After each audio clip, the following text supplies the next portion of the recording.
Assalamualaikum Ananda Ustazah. Kita masuki pembelajaran kita hari ini SKI pertemuan ketiga tentang ketabahan para sahabat Nabi Muhammad SAW. Tidak hanya Rasulullah saja yang mendapatkan tentangan dalam berdakwah, serangan, penghinaan, dan penyiksaan juga dialami oleh para sahabat Rasulullah. Berikut sahabat Rasulullah yang mendapat tantangan dari kaum kafir Quraisy. Yang pertama yaitu Khadijah binti Khuwailid. Khadijah binti Khuwailid adalah istri tercinta Rasulullah SAW. Beliau sering membantu Nabi Muhammad SAW dengan harta benda, jiwa, dan raganya. Kaum kafir Quraisy tak pernah henti-hentinya mengolok-olok dan mencaci maki Khadijah. Namun beliau sangat tabah dalam menghadapi tantangan dan ancaman kaum kafir Quraisy. Yang kedua yaitu Abu Bakar As-Siddiq. Abu Bakar adalah putra Abi Quhafah.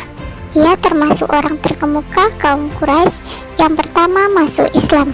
Usia Abu Bakar sebaya dengan Rasulullah. Abu Bakar selalu setia mendampingi dan melindungi Rasulullah dari serangan kafir Quraisy. Selanjutnya yang ketiga yaitu Fatimah Az-Zahra binti Muhammad. Fatimah Az-Zahra adalah putri Rasulullah dari Khadijah yang lahir pada tahun kelima kenabian. Ia selalu menyaksikan Rasulullah mendapat tantangan dari kaum Quraisy. Saat Rasulullah sedang beribadah di Ka'bah dan dilempari kotoran oleh kaum Quraisy, Fatimah langsung membersihkan dan mencucikan baju Rasulullah dengan menangis. Kemudian kita masuk kepada sahabat Rasulullah yang keempat yaitu Ibnu Mas'ud. Ibnu Mas'ud adalah seorang yang pemberani. Ia berasal dari keluarga yang memiliki kedudukan rendah di Mekah.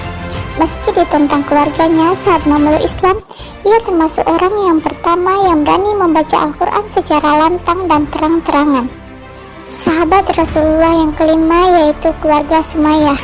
Sebagai budak, keluarga Sumayyah mendapat siksaan yang sangat keras dari tuannya Abu Jahal.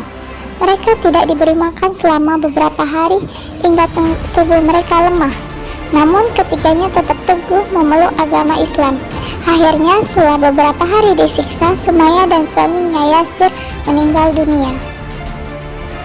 Sedangkan Ammar, yaitu anak Sumayyah, dipaksa untuk keluar dari agama Islam. Hingga akhirnya Ammar dengan terpaksa mengaku keluar Islam dan dibebaskan oleh Abu Jahal. Setelah itu Ammar menemui Rasulullah sambil menangis dan meminta ampun. Kemudian turunlah firman Allah Quran surat An-Nahl ayat 106 yang artinya, barang siapa kafir kepada Allah setelah dia beriman, atau dia mendapat kemurkaan Allah, kecuali orang yang dipaksa kafir padahal hatinya tetap tenang dalam beriman, atau dia tidak berdosa. Tetapi orang yang melapangkan dadanya untuk kekafiran, maka kemurkaan Allah menimpanya dan mereka akan mendapat azab yang besar. Kemudian kita masuk kepada sahabat Rasulullah yang keenam yaitu Al-Arqam bin Abil Arqam. Termasuk sahabat yang teguh pendirian dan kuat. Meskipun selalu mendapat cacian dan celaan dari kaum Quraisy, ia tetap teguh dalam pendiriannya memeluk Islam. Sahabat Rasulullah yang terakhir atau ketujuh yaitu Bilal bin Rabah.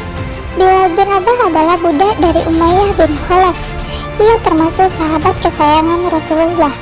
Ia berkulit hitam dari Habasyah.